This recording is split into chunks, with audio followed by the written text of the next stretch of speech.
Queridos amigos, amigas, irmãos, como é bom podermos meditar na palavra de Deus, refletir, conhecer, porque conhecendo a palavra de Deus, nós tomaremos as melhores decisões e, consequentemente, nós não teremos as consequências desastrosas na nossa vida, onde muitas pessoas, ao se equivocar e erroneamente, decidirem por caminhos errados, têm tido consequências que trazem sofrimento e dor. Mas na palavra de Deus, que traz o conhecimento de Jesus Cristo, nos tornará sábios. Sabe, amados, nós temos percebido que hoje nós temos crescido em nosso meio a iniquidade, a violência, o descontrole emocional. Ou seja, nós temos percebido que o crescimento da iniquidade tem crescido exacerbadamente. Portanto, a gente precisa estar atento, porque a palavra de Deus, no livro de Oséias, capítulo 4, de 1 a 3, já nos apresentava que isso iria acontecer e que já estava acontecendo no tempo de Israel antigo. Vejamos então o que o texto bíblico nos diz. Ouve a palavra do Senhor, vós, filhos de Israel, porque o Senhor tem uma contenda com os habitantes da terra, porque nela não há verdade, nem amor, nem conhecimento de Deus. O que só prevalece é perjurar, mentir, matar, furtar, adulterar. E há arrombamentos e homicídios sobre homicídios. Por isso a terra está de luto, e todo o que mora nela desfalece, com os animais do campo e com as aves do céu, e até os peixes do mar perecem. Perceberam que Oséias vem nos dizendo? A iniquidade, ela é terrível, ela nos separam de Deus, porque as nossas iniquidades, queridos, fazem com que nos afastemos de Deus. O livro de Oséias, amados, nós podemos então ver o amor de Deus sendo representado pelo marido dedicado e perdoador, que não mede esforços e nem se envergonha de buscar sua esposa adúltera. Nós também podemos perceber no livro de Oséias o esforço e o amor que flui do pai para com o filho rebelde, não desistindo nem rejeitando o seu filho, por mais rebelde que ele seja. Sabe, amados, nós podemos encontrar outros significados, outros sentidos no livro de Oséias, de um significado rico que são empregados para denunciar o comportamento idólatra do povo de Deus.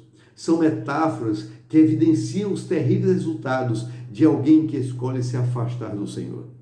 O livro de Oséias é um livro bastante interessante porque tem alguns simbolismos, todos relacionados ao triste fruto do pecado contra Deus e ao seu amor paciente, insistente, misericordioso e inalterável. Ele não deseja a destruição de nenhum e de ninguém, de nenhum dos seus filhos, de ninguém mesmo, porque Deus não tem prazer no sofrimento nem na morte de ninguém. Por amor, anuncia as consequências da desobediência, a fim de livrá-los. Por amor, os permite, caso não lhes deem os ouvidos.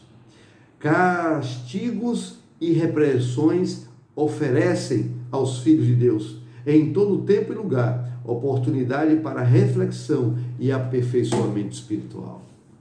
Que maravilha, né, amados? Nós podemos encontrar no livro de Oséias o sofrimento do povo de Israel, mas em contrapartida o imensurável amor de Deus para com seus filhos. Eu não sei por que as pessoas hoje, elas buscam mais prazer e satisfações próprias do que buscar a Deus.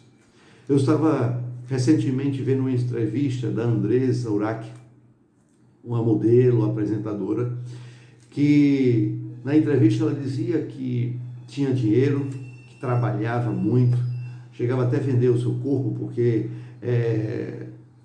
usou da prostituição um meio para obter dinheiro, recursos, mas ela dizia que não tinha felicidade.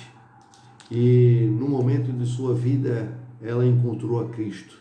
Ao encontrar a Cristo, ela então começou a perceber o verdadeiro sentido da vida.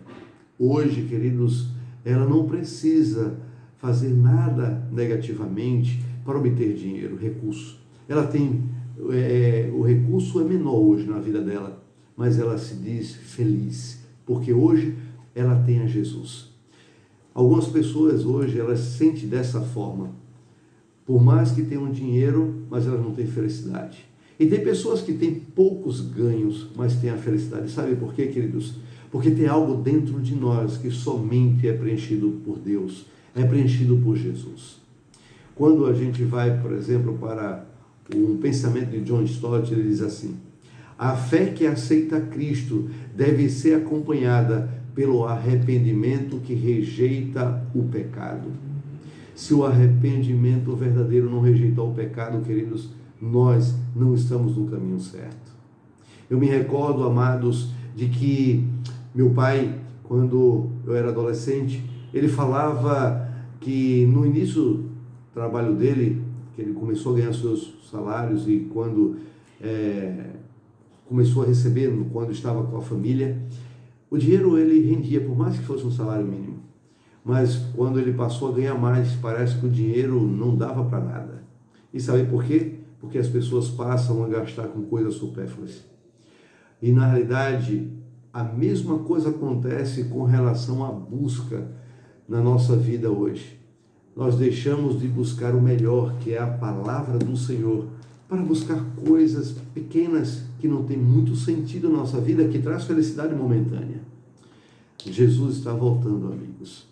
E quando ele voltar, ele não mais virá como advogado, mas ele voltará como juiz. Eu me recordo também de uma ilustração em que dizia que um garoto estava brincando na rua e a sua mãe estava fazendo alguns afazeres. E quando ela então vem à varanda, ali era um lugar no campo, ela percebeu que os cavalos vinham então desenfreadamente, né? E passariam sobre então aquele filho, e ela não sabia o que fazer. Até que veio um homem correndo, pegou aquele menino, aquele garoto, e tirou então da direção dos cavalos. Passaram-se os tempos, aquele garoto cresceu, e ao crescer ele começou a andar por caminhos errôneos, começou a roubar, ele começou a matar, até que então ele foi procurado não somente pelo bairro, mas por toda a cidade.